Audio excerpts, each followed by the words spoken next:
بالحق وهو أصدق القائلين بسم الله الرحمن الرحيم يريدون ليطفئوا نور الله بأفواههم والله متم نوره ولو كره الكافرون. بابا سے بلند السلام. اللهم صل على محمد وعلى محمد. نعرہ تکبیر. اللہ اکبر. نعرہ تکبیر. اللہ اکبر. نعرہ رسالت. یا رسول اللہ. نعرہ رسالت. یا رسول اللہ. نعرہ حیدری. یا علی. نعرہ حیدری. یا علی. حسینیت زندہ باد. حسینیت زندہ باد. یزیدیت مردہ باد. آواز بلند صلوات. اللهم صل على محمد وعلى محمد. اللہ رب العزت کی بارگاہ میں دعا ہے کہ اللہ کی ذات ہمارا یہاں پر بیٹھنا اپنی بارگاہ میں عبادت شمار کرے اور ہمارے دلوں کو قرآن کریم کے نورانی کلمات اور محمد و آل محمد علیہ السلام کے پاکیزہ کلمات کے ساتھ مزین اور مرمت فرمائے. قرآن کریم کی آیا وفی ہدایہ کی تلاوت کا شرف مجھے پڑھنے کا حاصل ہوا اور آپ کو سننے کا حاصل ہوا. اور واقعاً جیسے عرض کیا ہے کہ قرآن کریم کی آیات حقیقت میں نور، ایک کہنا نور ہے اور دوسرا یہ ہے کہ حقیقت میں نور ہونا. اور مولا علی علیہ السلام نہج البلاغہ میں ارشاد فرماتے ہیں صل على محمد. نوراً لا یطفیٰ، قرآن ایسا نور ہے جو خاموش ہونے والا نہیں. اور یہیں سے اس سوال کا جواب بھی ہم چاہتے ہیں کہ کیا وجہ ہے کہ آج تک ذکر حسین علیہ السلام باقی ہے؟ کیا وجہ ہے کہ ذکر امام حسین علیہ السلام آج تک باقی ہے؟ جی یقیناً. البتہ یہ ہے کہ ہمیں اس کی علت اور اسباب اگر ڈھونڈنا ہے تو ایسی دلیل کو ڈھونڈا جائے کہ جس کے آگے دلیل ختم ہو جائے. دنیا کی جتنی یادیں ہیں، جتنے ذکر ہیں، اگر کوئی اپنوں کو یاد کرتا ہے 1 دن 2 دن 4 دن یاد کرتا ہے، لیکن بہرحال ان کی یاد مٹ جاتی ہے. پہلی نسل یاد رکھتی ہے، دوسری نسل یاد رکھتی ہے، تیسری نسل کو تو یاد ہی نہیں رہتا کہ دادا کون تھے، پردادا کون تھے. لیکن کیا عظمت ہے امام حسین علیہ السلام کی.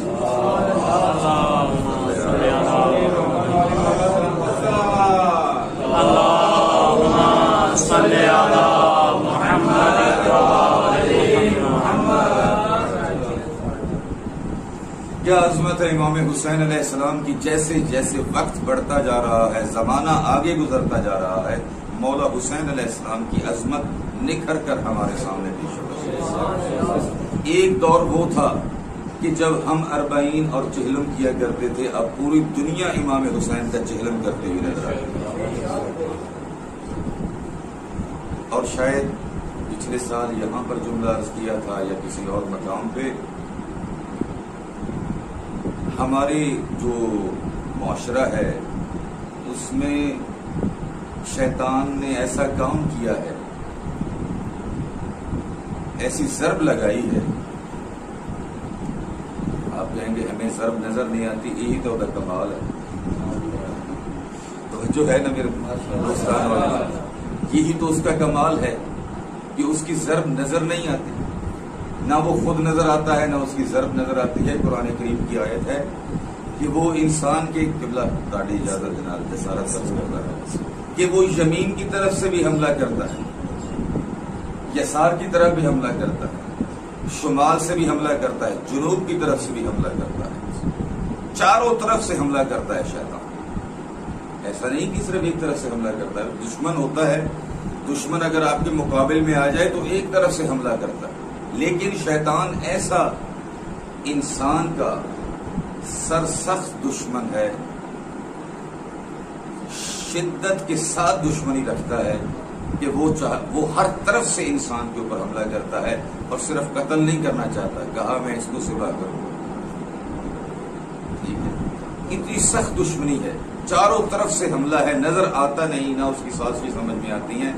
یہاں پر معصوم کا فرمان آپ کے سامنے عرض کرتا جاؤ, درود پڑھے گا محمد وعلى محمد.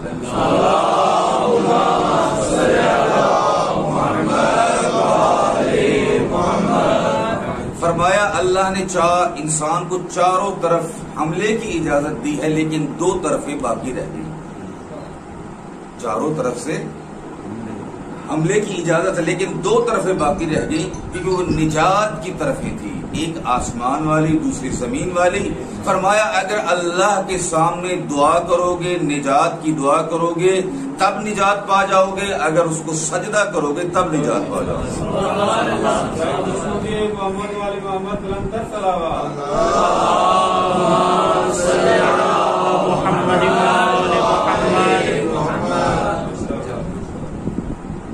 اور شیطان کی جو بہت بڑی سازش ہے, جو قرآن کریم جس کی طرف اشارہ فرماتا ہوا نظر آتا ہے, جہاں پر شراب اور جوئے کے بارے میں اللہ نے حرمت کا بتایا, انما الخمر والمیسر رجس من عمل الشیطان, کہ شراب بھی شیطانی عمل ہے اور جوا بھی شیطانی عمل ہے. وجہ کیا ہے؟ وجہ بڑی واضح ہے. ہر وہ چیز جو انسانی عقل کو خاموش کر دے اور انسانی عقلوں کے اوپر پردے ڈال دے, توجہ ہے, کیونکہ انسان کی انسانیت وہ اس کی عقل کی وجہ سے باقی ہے. توجہ چاہتا ہوں میرے نوجوان دوستان, کیونکہ ہم تو اگر آگے تشریف لے آئیں تو بہت بہتر ہوگا.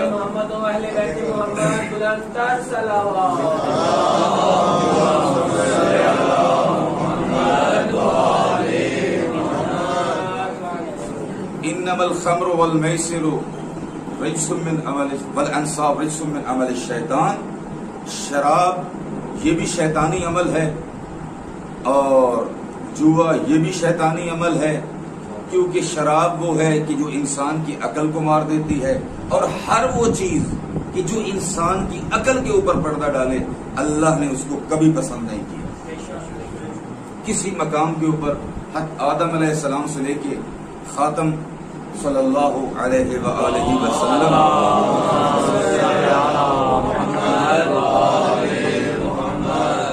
جتنی شریعتیں آئیں اس میں شراب حرام تھی, کسی میں بھی شراب جائز نہیں تھی, کیونکہ شراب انسان کو ایسا مست کرتی ہے اس کو حتیٰ کہ ان چیزوں کا پتہ نہیں چلتا, حیا نہیں رہتا کہ ماں کون ہے اور بہن کون ہے اور بیٹی کون ہے. اس وجہ سے اللہ نے حرام, حتیٰ کہ نماز میں کہا کہ نماز میں تم اس حالت میں آؤ کہ تم مستی میں نہ ہو بلکہ جو بول رہے ہو اس کو سمجھ بھی رہے. ٹھیک ہے, اور جوے کو کس لیے حرام کیا؟ اللہ محنت کا پیسہ چاہتا ہے, اچانک کیا کہتے ہیں کہ فرضیے کے ساتھ اللہ تعالیٰ کسی کو امیر نہیں دیکھنا چاہتا, دھوکے کے ساتھ اور فریب کے ساتھ اللہ کسی کو دولت مند نہیں دیکھنا چاہتا, بلکہ یہ چاہتا ہے کہ یہ اپنی محنت کرے, حلال کمائی ہو جس کے نتیجے میں اس کا حلال گوشت پوست اور خون بنے, جس کے نتیجے میں میرا کلام بھی اثر کرے اور میرے نمائندوں کا کلام بھی اثر کرے.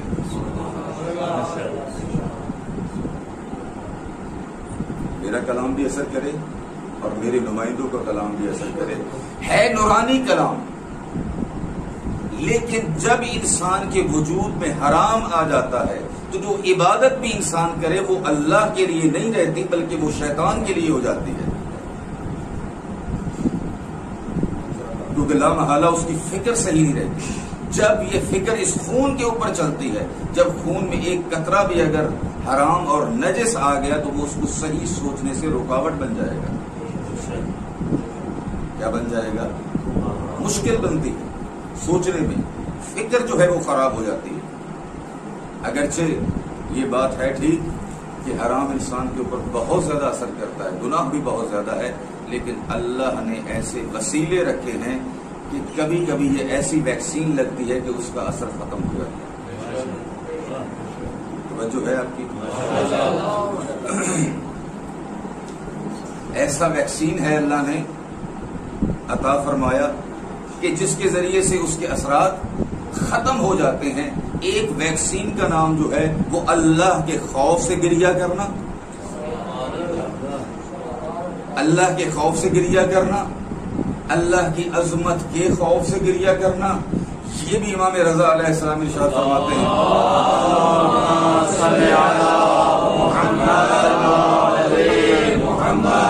فرمایا کہ دو آنکھیں ایسی ہیں جب قیامت والے دن ہر آنکھ رو رہی ہوگی، یہ دو آنکھیں نہیں روئیں گی. قیامت والے دن ہر آنکھ روئے گی لیکن دو آنکھیں نہیں روئیں گی. قیامت میں رونا اس وجہ سے ہے کہ انسان کے ہاتھ میں کچھ نہیں ہے، انسان خالی ہاتھ ہے. انسان کے ہاتھ میں کوئی دولت نہیں، کوئی مال نہیں، حتیٰ کہ عمل صالح بھی نہیں ہے. جب انسان کا ہاتھ بالکل خالی ہوگا تو مولا ارشاد فرماتے ہیں وہاں پر خالی ہاتھ نہ جانا بلکہ مالا مال ہو کے جانا. نسخہ ہم بتا دیتے ہیں، امام رضا ارشاد فرماتے ہیں، فرمایا دو آنکھیں ہیں کہ جو قیامت والے دن خوش اور خرم ہوں گی. ایک فرمایا وہ آنکھ کہ جو خوف خدا سے گریہ کرتی ہے، اور دوسری وہ آنکھ جو میرے مظلوم دادا حسین کے غم میں روتی ہے.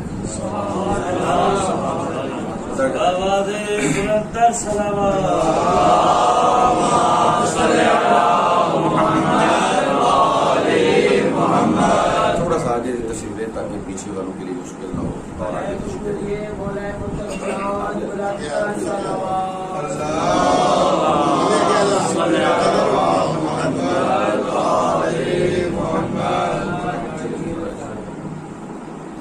ایک معتبر اور مستند عالم سے واقعہ سنا آپ کی خدمت میں گوش گزار کرتا ہوں. اور انہوں نے کسی آیت اللہ بزرگ عالم سے نقل کیا تھا، اور وہ بزرگ عالم جو تھے اللہ نے ان کے تقوی کی وجہ سے ان کی برزخ کی آنکھوں کو روشن کیا ہوا تھا. ان کی آنکھوں کو اللہ نے روشنی عطا فرمائی ہوئی تھی. روشنی ہمارے پاس بھی ہے لیکن ظاہری ہے، لیکن ان کی جو روشنی تھی وہ ظاہری بھی تھی، باطنی بھی تھی، جس کے نتیجے میں وہ انسان کے برے عمل کا نتیجہ بھی دیکھ لیتے تھے. کیونکہ اللہ نے ہر توجہ چاہتا ہوں یہاں پہ جملہ کرنا چاہتا ہوں. قبلہ صاحب بیٹھے تو کیا کہتے ہیں بڑے احتیاط کے ساتھ طالب علم جو ہے وہ اپنی بات کو عرض کرنا چاہتا ہے. قرآن کریم نے ہر عمل کا نتیجہ بتایا ہے کہ اگر یہ عمل کرو گے اجر یہ ہے، اور اگر یہ گناہ کرو گے نتیجہ یہ ہے. اگر حرام مال کھاؤ گے تو گویا کہ ایسے ہی ہے جیسے اپنے پیٹ میں آگ کو بھرنا. یہ قرآن نے فرمایا ہے. ہم جانتے ہیں، دیکھتے نہیں ہیں، کیونکہ جاننا اور چیز ہے، یقین اور چیز ہے. توجہ چاہتا ہوں، جاننا اور چیز ہے، یقین اور چیز ہے. اور یہی وجہ ہے کہ عام طور پہ ہم اعتراض کرتے ہیں جناب بندہ تو پڑھا لکھا سے گناہ کیوں نہیں کرتا. بندہ ماشاءاللہ ہو سکتا ہے کوئی مدرسے کا بھی پڑھا ہو، ممکن ہے کہ مدینہ کی یونیورسٹی سے بھی پڑھا ہو. یہ کہتے ہیں نا کہ پیغمبر خدا صلی اللہ علیہ وآلہ وسلم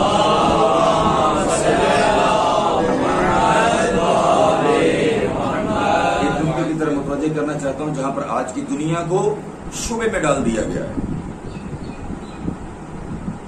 کہ رسول گرامی قدر جیسا مبلغ ہو، تبلیغ کرنے والا ہو تو مقابل گمراہ کیسے ہو سکتا ہے.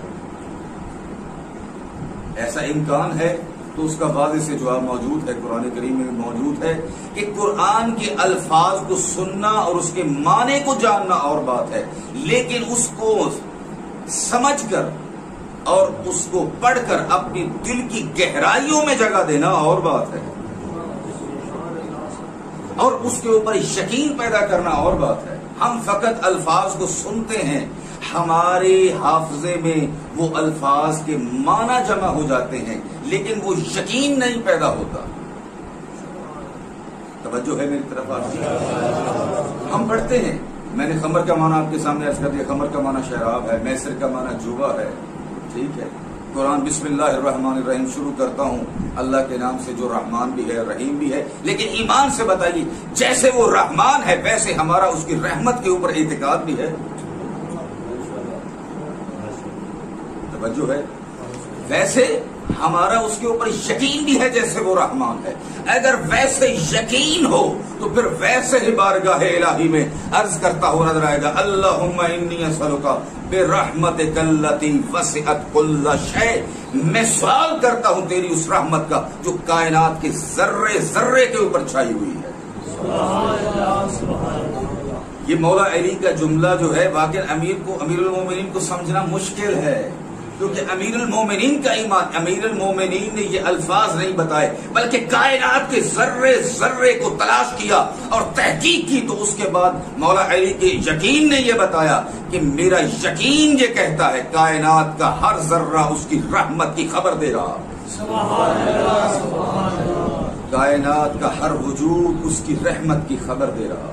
امیر المومنین نے ہر ذرے کو دیکھا ہے، ہر پہاڑ کو دیکھا ہے، ہر آسمان کو دیکھا ہے، ہر انسان کو دیکھا ہے، اور جہاں بھی دیکھا ہے اس کی رحمت کے جلوے نظر آئے۔ ایک شخص امام جعفر صادق علیہ السلام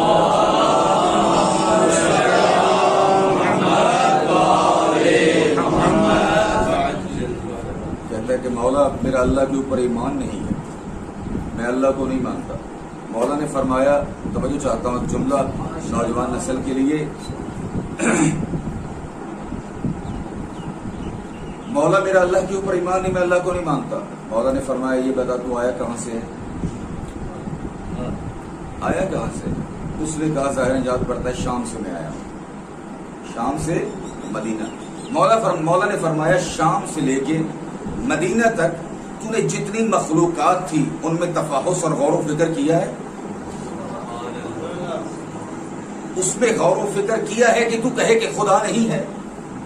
ہر ایک چیز کو ٹٹولا ہے، آسمانوں تک تو پہنچا ہے، آسمان کے ستاروں تک سیاروں تک تو پہنچا ہے، سورج تک تو پہنچا ہے، کائنات کو تو نے دیکھا نہیں تو انکار کیسا؟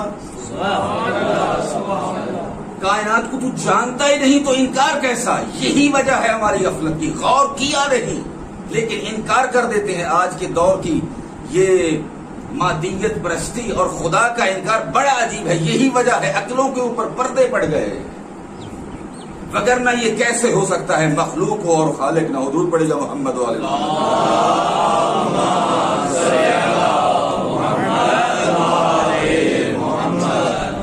علم نے ترقی کی ہے لیکن معرفت نے ترقی نہیں کی، فقط جان رہے ہیں کہ اس کا معنی یہ ہے، ایسے ہے، یہ جو خلقت ہے، یہ جو مخلوق ہے، اس کے اسرار سے پردے کو اٹھا رہے ہیں کہ سمندر اتنا گہرا ہے، یہاں پر اتنی مخلوقات موجود ہیں، اس میں اتنے اتنے بڑے خزانے موجود ہیں، لیکن جو خزانوں کو رکھنے والا ہے اور ایسے خزانوں کا مالک ہے جو ختم ہونے والے نہیں ہیں، ان کی طرف توجہ ہی نہیں، عقلوں کے اوپر پردہ پڑ جاتا ہے اور نورانیت ختم ہو جاتی ہے اگر حرام لقمہ انسان کے وجود میں جائے۔ لیکن اللہ نے ویکسین عطا کی، ایک ویکسین کا نام خشیت اللہ ہے، اللہ کا خوف ہے، اور دوسری ویکسین جو ہے فرمایا جو میرے جد مظلوم امام حسین علیہ السلام پہ جو گریہ کرتی ہے وہ قیامت والے دن خوش اور خرم ہوگی، گویا کہ اس کے اوپر کوئی گناہ نہیں رہے گا۔ تو وہ عالم دین تھے، بزرگ تھے، اللہ نے ان کی آنکھوں کو نور عطا کیا تھا، فقط وہ علم نہیں رکھتے تھے، معرفت بھی رکھتے تھے، یقین بھی رکھتے تھے۔ تو اللہ تعالیٰ بخیل نہیں ہے۔ ہمارے بزرگ علماء فرماتے ہیں کہ عبداللہ صاحب بھی بیٹھے، کم اور رجب میں جو پڑے ہوئے لوگ، وہاں پر عام یہ جملہ بولا جاتا ہے اللہ بخیل نہیں کریم ہے۔ اللہ نے کبھی دروازہ بند نہیں کیا کہ میں خیرات نہیں دیتا، لیکن مانگنے والے اگر میں جملہ کہنے لگا تو ہو سکتا ہے کہ لوگ دوست ناراض ہو جائیں، میں کہنے لگا تھا کسی اور وجہ سے، اگر مانگنے والے سوئے ہوئے ہوں درود پڑے گا محمد والے محمد کی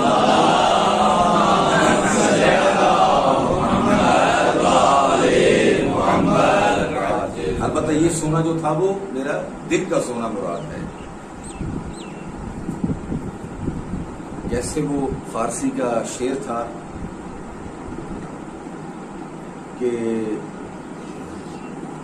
فقیر اگر نادان ہو، فقیر اگر نادان باشد تقصیر چے صاحب خانہ بابت ظاہر نے سے سمجھ دیتا کہ اگر فقیر کو مانگنے کا علم ہی نہیں ہے تو کریم کا جو گھر ہے، کریم کا تو اس میں کوئی قصور نہیں ہے۔ ٹھیک ہے، فقیر کو اگر مانگنے کا ڈھنگ نہیں ہے، کئی فقیر بہت سمجھدار ہوتے ہیں، وہ دور سے ایسی آواز لگاتے ہیں جڑا کریم ہوں وہ کہنا یار انہیں عام تو پہلے ہی دے دو، ایسے نہیں؟ ٹھیک ہے، ایسے ہے کہ نہیں ہے؟ بعض ایسے پیارے انداز میں مانگتے ہیں، اتنی پیاری آواز میں مانگتے ہیں۔ جعفری صاحبان، سادات عظام، توجہ تو ہے نا میری طرف سے؟ ٹھیک ہے، وہ مانگتے ہی اس انداز میں ہیں کہ انسان دینے کے اوپر مجبور ہو جاتا ہے۔ ٹھیک ہے، اور اگر دینے کا ارادہ نہ بھی ہو تو جب نام لیتے ہیں ایسی ہستیوں کا تو جیب میں ہاتھ خود بخود چلا جاتا ہے۔ درود پڑھے گا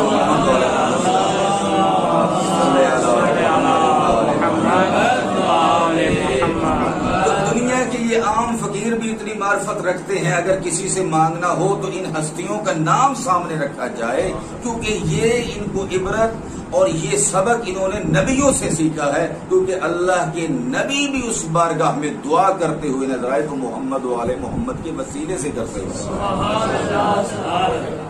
محمد والے محمد علیہ السلام کے وسیلے سے کرتے، وہ کریم دینے کے لیے تیار ہے، لیکن بعض اوقات گناہ اتنے زیادہ ہوتے ہیں کہ اللہ کی رحمت جو ہے وہ پیچھے ہٹ جاتی ہے کہ یہ لینے کے قابل نہیں ہے، ہم تو دینے کے قابل ہیں، یہ لینے کے قابل نہیں ہے، لیکن وہ پردے ہٹ جاتے ہیں جب آپ یہ دعا کرتے ہوئے نظر آتے ہیں اللہم بحق وانت المحمود، اللہم بحق علی وانت الاعلی، اللہم بحق فاطمہ وانت فاطر السماوات والارض، اللہم بحق حسن وانت المحسن، اللہم بحق حسین وانت قدیم الاحسان۔ اللہم صلی علی محمد وآل محمد۔ لیکن یہ ہے کہ ہم نے مانگنا کیا ہے، اصل مسئلہ یہ ہے کہ ہم نے مانگنا کیا ہے۔ اگر عرب کھرب پتی اور بہت بڑا کوئی وزیر اعظم ہو، بہت بڑا وزیر ہو، صدر ہو، اگر اس سے جا کے ایک روٹی کا سوال کیا جائے، اگر وہ واقعہ عقل مند ہے تو کہے گا کہ یہ میری توہین ہے۔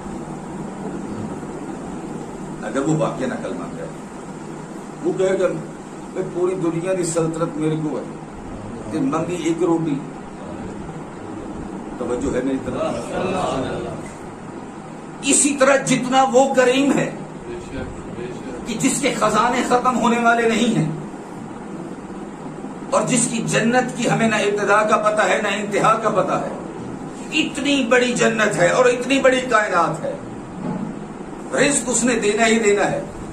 عرض یہ کروں گا ائمہ معصومین کی دعائیں ہمیں یہ بتاتی ہوئی نظر آتی ہیں، اگر اس سے کریم سے مانگنا ہے تو ایمان کی سلامتی مانگ، اگر مانگنا ہے تو محمد والے محمد کی محبت مانگ، مانگنا ہے تو معرفت مانگ، وہ تو باقی چیزیں تو عطا ہونی ہی ہونی ہے، اگر مانگنا ہے تو کوئی بڑی چیز مانگ۔ جیسے امام جعفر صادق علیہ السلام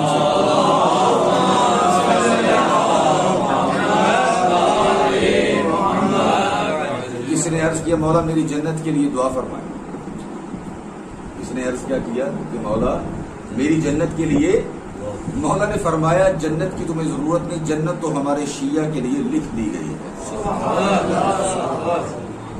جنت ہمارے شیعہ کے لیے لکھ دی گئی ہے، اب یہ ہے کہ تم نے اس کو بچانا کیسے ہے، بچانے کی دعا مانگ۔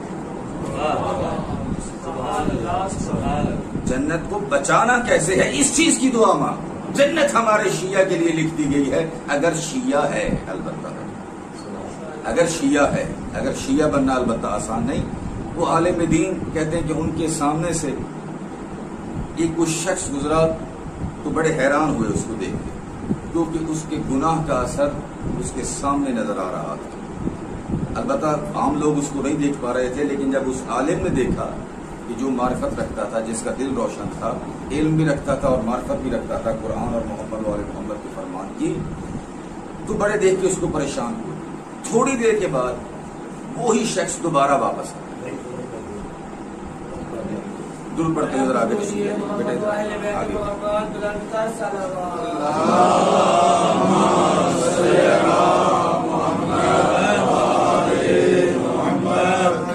بچے نہ گھبرائیں، اس کلاس میں سوال ہوتے ہیں لیکن جواب خود ہی دینے پڑتے ہیں، آپ سوالوں سے پریشان نہ ہوں۔ نعرہ تکبیر، اللہ اکبر، نعرہ رسالت، یا رسول اللہ، نعرہ حیدری، یا علی، بلندتر سلامات، اللہم صلی علی محمد و آل محمد۔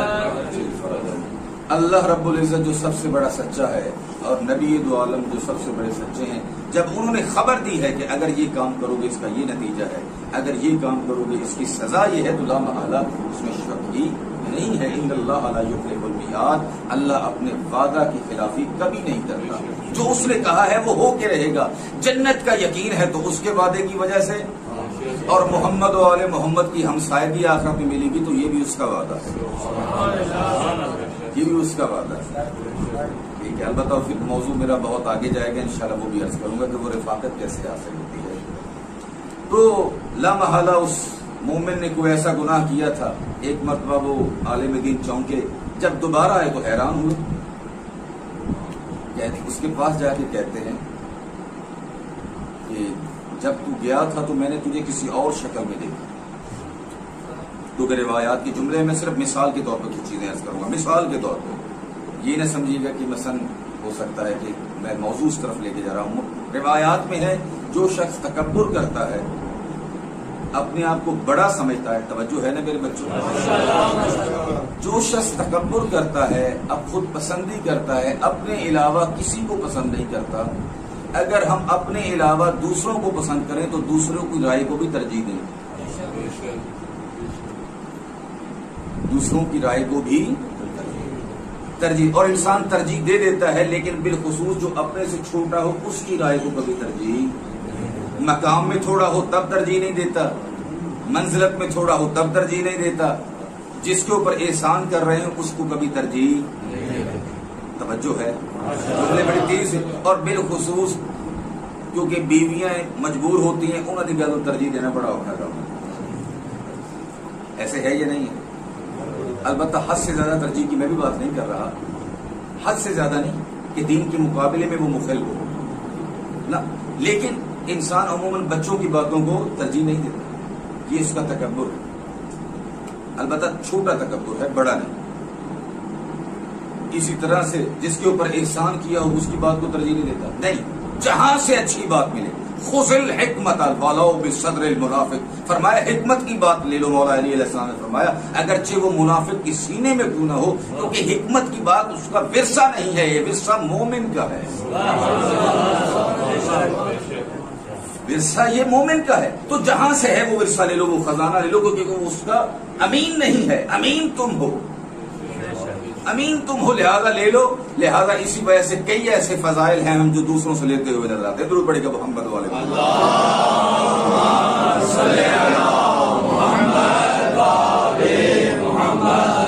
تکبر اور خود پسندی ایسی مصیبت ہے کہ اگر انسان میں موجود ہو، معصوم فرماتے ہیں، کیونکہ اس نے بڑا بننے کی کوشش کی تھی، اللہ قیامت والے دن اسے چھوٹا معشور کرے گا۔ کس حالت میں؟ چیونٹی کی حالت، کس حالت میں؟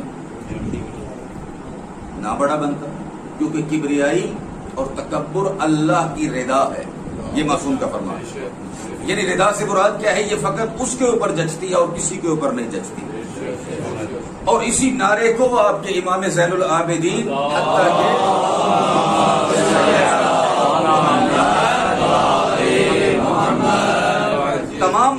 انبیاء اسی کا نعرہ لگاتے رہے اور ائمہ خدا کبھی نیزے پہ اور کبھی دربار یزید میں بھی اسی کی آواز بلند کرتے رہے کہ اللہ اکبر، اللہ بلند ہے۔ کس سے بلند ہے؟ ہماری فکروں سے بلند ہے، ہر اس چیز سے بلند ہے جس کا ہم تصور کر سکتے ہیں۔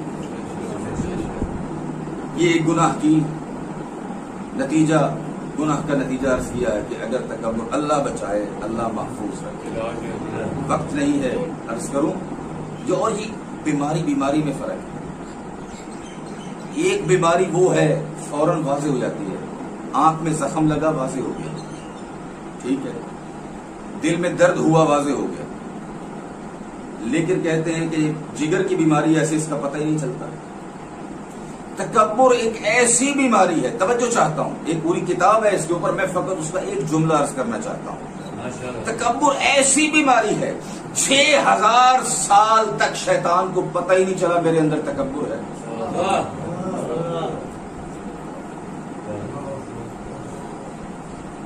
مولا علی علیہ السلام کا خطبہ قاسیہ،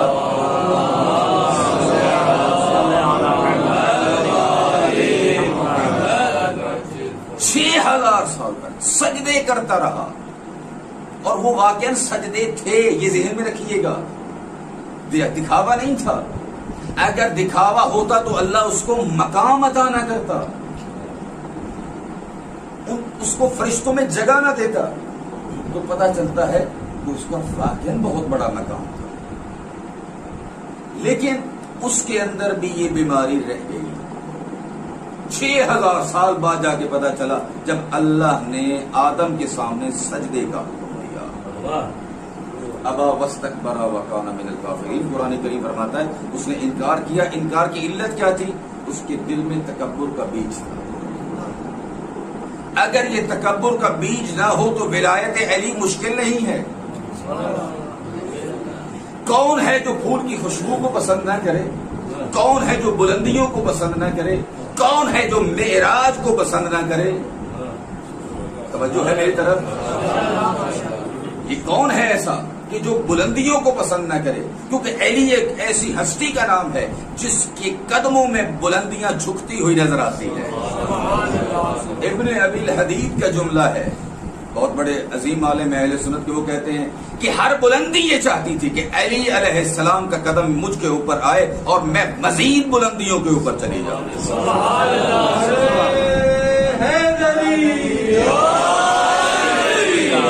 اس بلندی کا نام ہے، یہ بلندیوں پہ لے جانے والے ہیں۔ اگر خود معراج پہ جاتے ہیں تو آپ کے لیے بھی تحفہ لاتے ہیں، الصلاۃ معراج المؤمن، نماز مومن کی معراج ہے۔ ہم فقط خود عروج حاصل نہیں کرتے، تم کو بھی لے جانا چاہتے ہیں، لیکن شرط یہ ہے کہ نیت پاک۔ تو یہ بڑی عجیب مرض ہے، یہاں پر شاید ممکن ہے سوچنے کا موقع نہ ملے، مجھ کو بھی سوچنا چاہیے، آپ کو بھی سوچنا چاہیے۔ ہماری تو عبادتیں نہیں، جس نے کائنات کے چپے چپے کے اوپر عبادت کی، آیا وہ کس وجہ سے اللہ کی بارگاہ سے رجیم ہو کے نکلا؟ واقعی یہ ہمارے لیے لمحہ فکریہ ہے۔ تو عرض کر رہا ہوں، باہر گناہوں کی شکل ہے، مثال بھی آپ کے سامنے عرض کر دی۔ کہا کہ جب تم گئے تھے اس وقت تیرے گناہ کی وجہ سے تیری شکل حیوانی ہو چکی تھی، اب تو کون سا کام کر کے آیا ہے؟ تیری شکل پھر انسانی ہو گئی۔ توجہ چاہتا ہوں، توجہ تو ہے میرے دوستان، کیا وجہ ہے؟ تو نے کون سا ایسا کام کیا ہے کہ تیری شکل انسانی ہو گئی ہے، تو پھر انسانیت میں واپس آ گیا؟ یہ انسان تو پہلے بھی تھا، نہیں، جو اندر کا انسان تھا وہ دوبارہ واپس آ گیا۔ اندر کا انسان، البتہ آج کل واٹس ایپ کے اوپر بہت اچھی چیزیں بھی آ رہی ہیں، البتہ آپ پڑھتے رہتے ہیں، لیکن جملہ عرض کرتا جو بہت اچھا جملہ تھا، کہتے تھے کہ باہر کی قربانی جو آپ جانور کی کرتے ہیں اس سے بہتر ہے کہ اپنے اندر کے جانور کی بھی۔ کسی نے اچھا جملہ یہ لکھا تھا، ٹھیک ہے؟ تو اندر کا جانور اس عالم کو کہا کون سا ایسا کام کیا ہے کہ وہ حیوانیت ختم ہوگی اور وہ پاک اور پاکیزہ انسانیت جس کے اوپر اللہ نے انسان کو پیدا کیا کیسے واپس آ گئی؟ کہا کہ امام حسین اور امام مظلوم کے اوپر گریہ کر کے آ رہا۔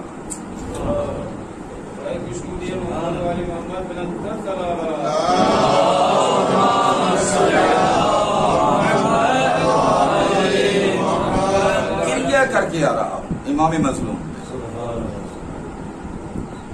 اور یہ ایسا ویکسین ہے جس کے اوپر امام رضا علیہ السلام پہلی محرم کو شب ریان ابن شبیب مولا کے پاس آیا تو وہاں پر مولا نے ایک جملہ عرض کرنا چاہتا ہوں فضیلت کا کہ آپ نے ارشاد فرمایا اے ریان اگر تیرے میرے جد مظلوم کی غم میں آنسو جاری ہوں اور ایسے جاری ہوں کہ تیرے رخساروں پہ جاری ہو جائیں غفر اللہ لک ذنوبا قلیلا کانا او کثیرا فرمایا کہ تیری آنکھوں پہ اگر آنسو جاری ہو جائیں اللہ تعالیٰ تیرے سارے گناہ بخش دے گا اور حتیٰ کہ یہ ذہن میں رکھنا فقط یہ نہیں کہ چھوٹے گناہ چاہے صغیرتن او کبیرن چاہے وہ چھوٹے ہوں چاہے بڑے ہوں اور پھر یہ بھی ذہن میں رکھنا یہ نہیں کہ تھوڑے ہوں یا زیادہ ہوں قلیلاً کانا او کثیراً چاہے تھوڑے ہوں یا زیادہ ہوں اللہ تعالیٰ ان گناہوں کو بخش دے گا اگر مولا مظلوم کربلا کی غم میں آنسو آ گئے کہ نور اس وجہ سے خاموش نہیں ہو سکا ارادہ الہی تھا جو آیت آپ کے سامنے یریدون لیطفئوا نور اللہ وہ چاہتے ہیں یریدون فعل مضارع ہے قبلہ صاحب بیٹے یعنی یہ رسول پاک صلی اللہ علیہ وآلہ وسلم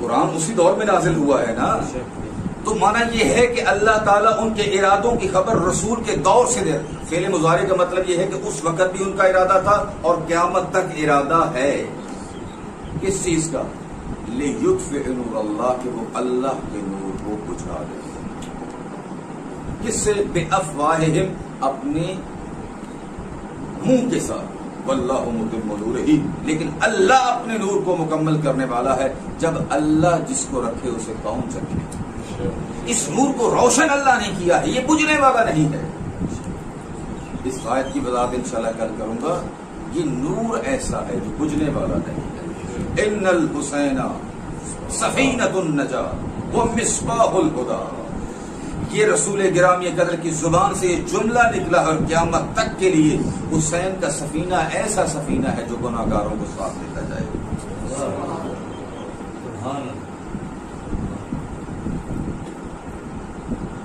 اور عرض کیا ہے کل بھی کربلا کے شہید کوئی معصوم نہیں تھے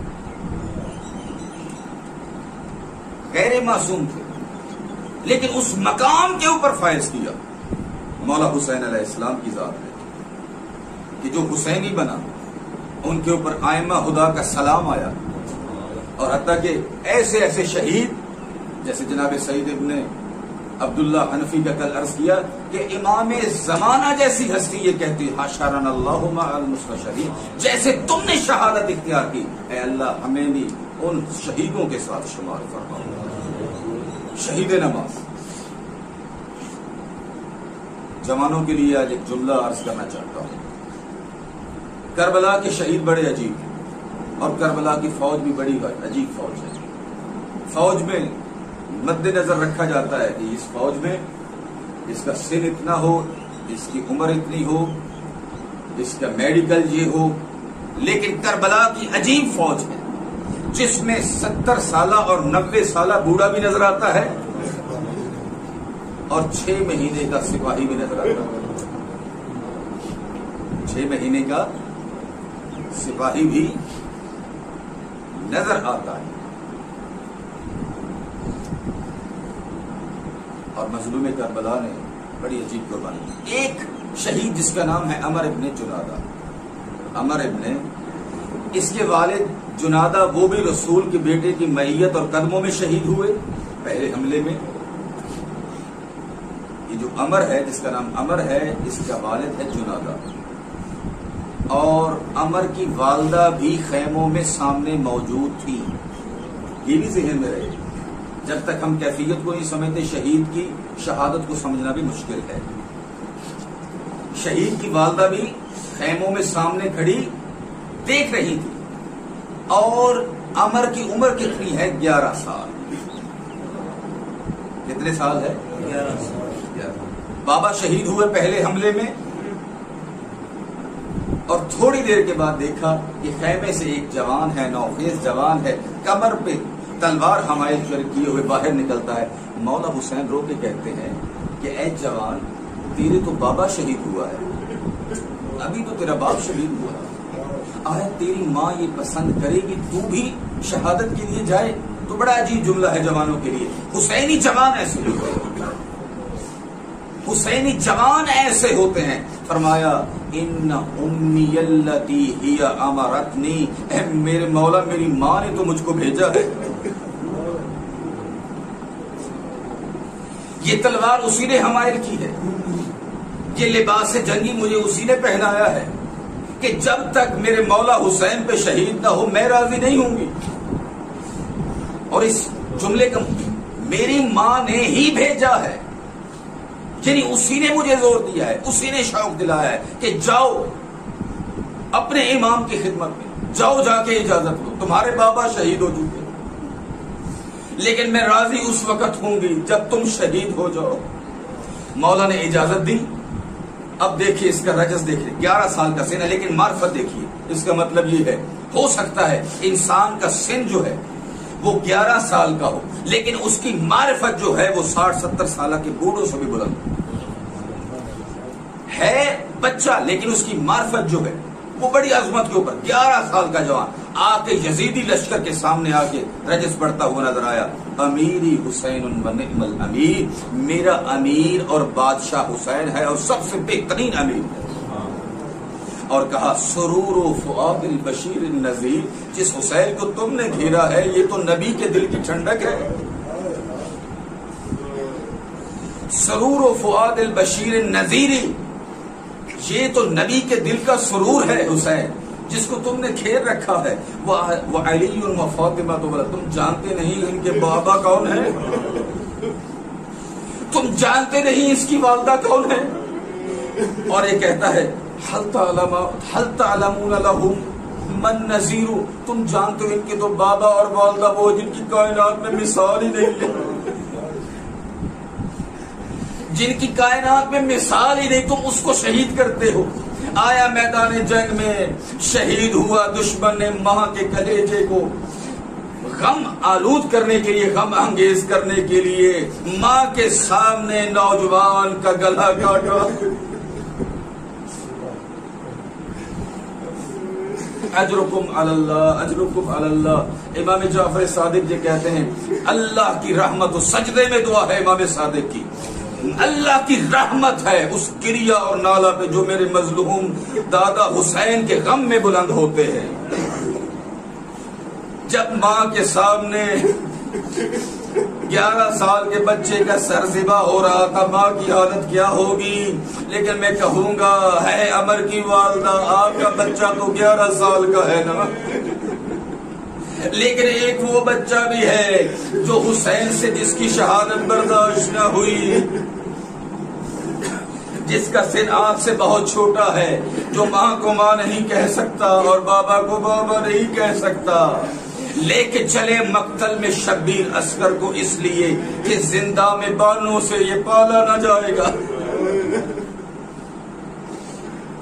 جب اس کو دفن کر دیا، لیکن نیزے کی نوک کے اوپر علی اصغر کا سر آواز دے رہا تھا کہ ہم نیزوں کے اوپر بھی بلند نظر آتے ہیں، ہماری فتح میں کوئی شک نہیں ہے. جب ماں کے سامنے گلا کاٹا اور ماں کا دل دکھانے کے لیے ماں کی طرف برتاؤ کیا، ماں نے اپنے جوان کو اپنے ہاتھوں کے اوپر لیا اور اس کا خون پاک کر کے چوم کے یقیناً یہی کہا ہوگا جو ہم صدقہ راہ حسین میں دے دیں ہم واپس نہیں لیتے، راہ خدا میں دیا ہوا صدقہ ہم واپس نہیں لیتے. اور اس سر کو پرتاب کر دیا یزیدی لشکر کی طرف. اور اللہ کی یہ عجیب کنیز تھی، اسی لشکر کو جب یہ سر لگا تو ایک یزیدی فی النار ہو گیا. لیکن میں یہ عرض کروں گا اے مادر گرامی، پھر بھی آپ خوش قسمت ہیں کہ آپ کا ایک جوان جو ہے اس کا سر کاٹ کے آپ کی طرف بھیجا گیا. اللہ بہتر جانتا ہے زینب کے کتنے رشتہ دار تھے، زینب کے کتنے رشتہ دار تھے کہ جن کے سر نیزوں کے اوپر تھے، جن کے سامنے سروں کو کاٹا گیا، حتیٰ کہ شہید ہونے کے بعد نہیں بلکہ مولا حسین ابھی زندہ تھے، ابھی رسول کا بیٹا زندہ تھا، لیکن وہ لمحہ بھی آیا بہن 70 قدموں کے اوپر تھی اور شمر کا خنجر تھا اور بہن یہ کہہ رہی تھی اما فیکم مسلم، آیا تمہارے اندر کوئی مسلمان نہیں ہے. وَسَيَعْلَمُ الَّذِينَ ظَلَمُوا أَيَّ مُنقَلَبٍ يَنقَلِبُونَ. اللهم صل على محمد